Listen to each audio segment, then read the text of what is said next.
Bill Maher, joke man Bill Maher on Real Time with Bill Maher, may be feeling the burn a bit.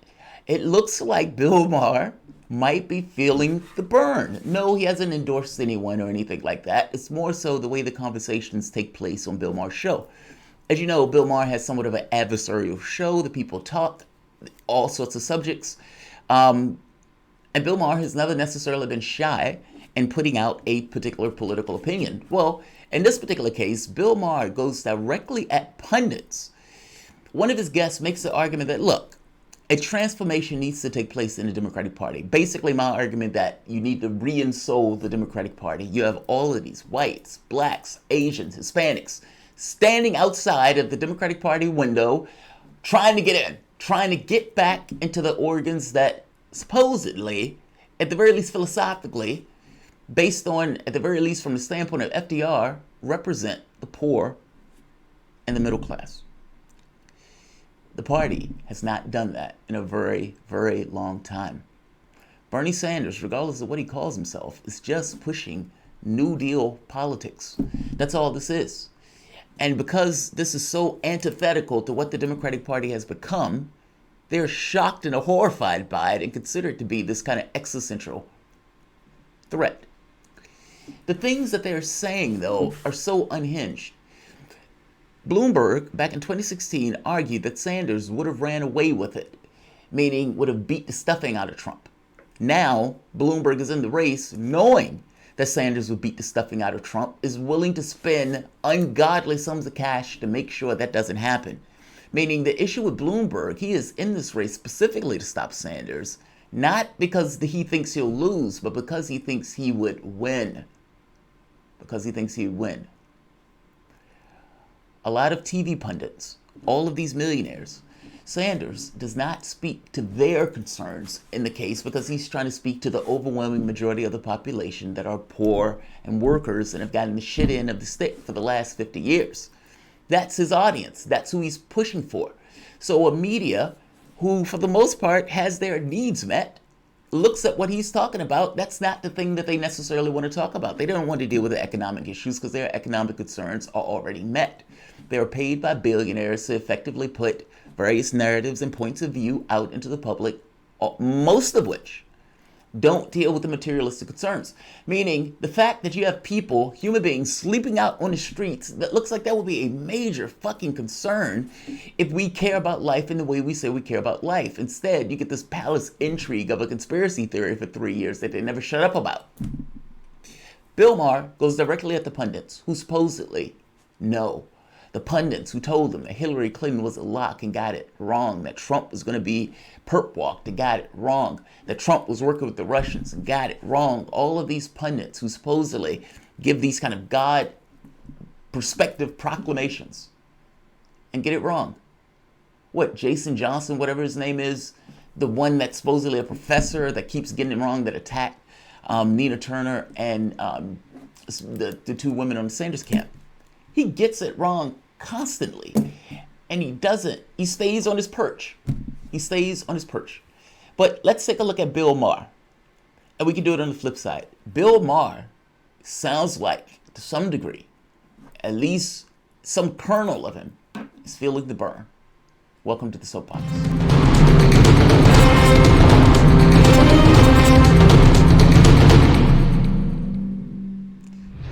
My name is Jamal Thomas. This is the Progressive Soapbox. Guys, if you dig this content, like, share, subscribe. This is the whole real men can't sleep, real men do the news. It's 5 a.m. This is going to be somewhat of a long day. But I saw this clip. I thought this clip was awesome. There's one or two other clips that I want to do that I might not get to this morning. But Bill Maher, at his best, feeling the burn. I'll leave it on that. Feeling the burn. Let's take a listen to the clip. And it's interesting, the hypocrisy here. First it was, hey, you Bernie bros, you got to get on board this time, whoever the nominee is. Now that the nominee is Bernie. That's right. That's right. No, and and so- now They're like, we got to stop him. Wait, I thought you said whoever the nominee is. Consultant going to get involved First here. of all, so- it is true that some parts of the Democratic establishment don't like Bernie Sanders and that he makes them very uncomfortable. That's true. And I think it's okay that the Democratic Party is uncomfortable right now. We have a transformation that we need to do within our party. We have two wings, right? And you need both wings to fly. You need the progressives and the moderates. I always say you need all shades of blue. And so it is clear that as Democrats, for the past 10 years, we've been talking about this rising American electorate, that it's younger, that it's going to be more diverse, that it's women, Right. that they're going to be more progressive. Guess what? They're here. And guess what? They want Bernie Sanders. So we, as the Democratic Party, have to bring everybody Great. together. I like this idea. Let's get more of this. The latest Axios poll has Bernie losing to Trump, but closer than all the other Democrats, 47 to 15 nationally. He beats him in Pennsylvania by 4. Look, all these pundits who I hear say things like, well, Bernie will lose 45 states. Shut That's the stupid. fuck up. You That's don't know dumb. what the fuck Yeah, you're talking that's dumb. about. You never know. We never know. You're the same people who said Trump wouldn't In even fact, get I the was gonna say, nomination. You don't know. What we don't know is Bernie needs a revolution to show up. He needs people who have never voted before. Now, they are not showing. Now, here's the catch. 50% of the population votes. The other 50%, I think it's like 51%, don't vote in presidential elections. So yeah, Bernie Sanders needs a revolution, but with 51%, he has a huge pool in which to pull from. Meaning he will get the typical Obama voters. There are going to be Clinton voters who are not going to vote for him, fair enough. But if Sanders pulls 5% of that demographic that don't vote, that is disenchanted with the political process, that believes their vote don't necessarily matter. And keep in mind, this is policy for votes or people to feel that way. I mean, the Democratic Party, particularly the Republican Party, have gone through in order to shut down the number of people that vote. They want people to vote for their person, not necessarily for the other people. And if that means suppressing the vote to do so, they will do so. What Bill Maher is saying here is right. Take a look at this. These are the most recent polls. General election versus Trump. Pennsylvania, Sanders. Morning, I don't know what that one is. I think consult, but maybe not morning consult. Morning Cal something.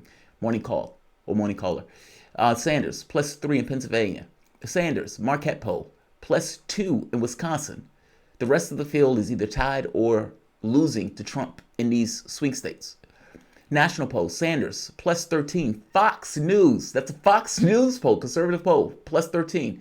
Colorado, +12. Magellan. Wisconsin, +12. Marquette. Arkansas, +1. Progress headquarters. Yes, he's doing extremely well against Trump if you're just looking at polling.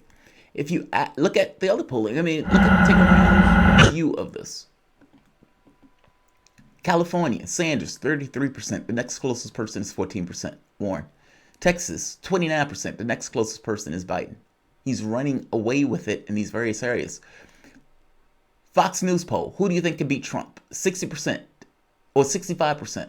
Sanders, 56%. Biden, 37%. Warren.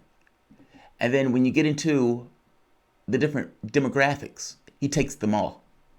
Meaning black, white, Asian, Hispanic. What Bill Maher is saying here is right. If you're looking for the person who has a broad base, a broad coalition, this large share of the working class that is trying to reinsole and transform the Democratic Party into something that will seek and work to their material interests. For the longest time, I've called the left the politically abused spouse of the political spectrum. I've called them that because the Democratic Party for 40 years has looked you in the eye and said you have nowhere else to go. You are going to fall in line. Yes, we're going to deregulate Wall Street. Yes, we're going to destroy welfare. Yes, we're going to kill the telecommunications things. Yes, we're going to expand the prison population. Yes, we're going to pass these onerous trade deals like NAFTA. But you have nowhere else to go. The monsters are in the other party. And either you're going to fall in line or those monsters are going to get in office. And those monsters still got in office. John Kerry lost. Al Gore lost. Hillary Clinton lost. She didn't just lose. She lost 1,100 seats all throughout the United States. You had people who couldn't vote for the president because they were so dispirited by the two candidates that were in the race and voted for the people that were down ballot. And instead of having any level of reflection, Hillary Clinton turned around and blamed the Russians. the ubiquitous Russian fondling Miss America. Like, it's utterly astonishing. They will still make these arguments, though, as if the moderate candidates that ran over the past presidential elections didn't lose. Fact of the matter is they did. The guy that won was the black man with a Muslim name that ran on this notion of hope and change, conning everybody into believing that he was a lefty. That's the guy that won. I understand that for the last 40, 50 years, there's been a certain degree of propaganda by the Democratic Party to tell people you can't have nice things, that the extent of politics, the norm in regards to politics, is taking a large sum of cash and just tweaking around the edges in regards to policy. So you see somebody like Sanders and their first thought is this guy's radical, this guy's, out there. Well, he's to the left of the political spectrum. It's just so happened that the political spectrum has been so far to the right that somebody who's just a tick to the left and is talking about rational policies of let's ensure people have health care, let's ensure that when people get older, they don't retire destitute and out of cash. Let's have a better society. Let's move the society in a direction to policies that will materially benefit the working class, the poor, the 99%. And in doing that, those people will put you back in office because they want to maintain those policies. Meaning, just like Social Security, just like Medicare, the moment that you have a policy like Medicare for all, it is difficult, if not impossible, to rip that policy away. Same thing with with schools. It is difficult, if not impossible, to rip those things away, especially when the public gets it into their heads that this is normal.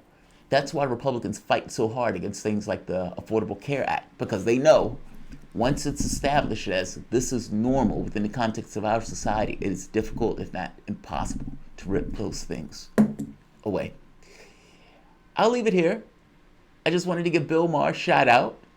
Great analysis by his guests and great analysis by Bill Maher himself. Like, share, subscribe.